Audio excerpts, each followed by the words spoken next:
Senator Paul. Yes.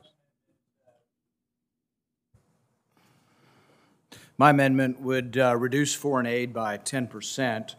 Foreign aid welfare has been increasing at a rapid rate, over nearly 70% increase over the past decade. Meanwhile, our overall debt approaches $30 trillion. I think it's time we reconsider paving roads overseas and consider paving roads here at home. The author, Dr. M.G. Quibria, in the Georgetown Journal of International Affairs writes, "The history of foreign aid has been inextricably linked with corruption." He quotes Dambisa Mayo, who has a book called Dead Aid, that argues that the root cause of much of the development affliction of Africa can be traced to the large inflow of foreign aid that generates a cycle of corruption that results in slower growth and poverty. All of us have seen the stories where aid has come in and destroyed local markets and destroyed local farmers, but this is not the exception but the rule.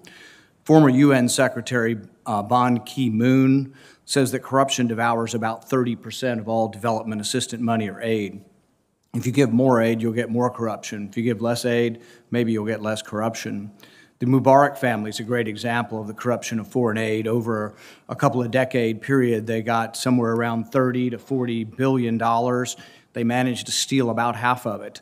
The elder Mubarak was estimated to be worth between 15 and 20 billion. Even his kids were estimated to be worth about 5 billion each. This is the history of foreign aid. It's a history of corruption.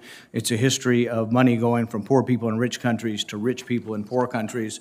And I think we should consider reducing foreign aid by 10%. And I would ask for a recorded vote.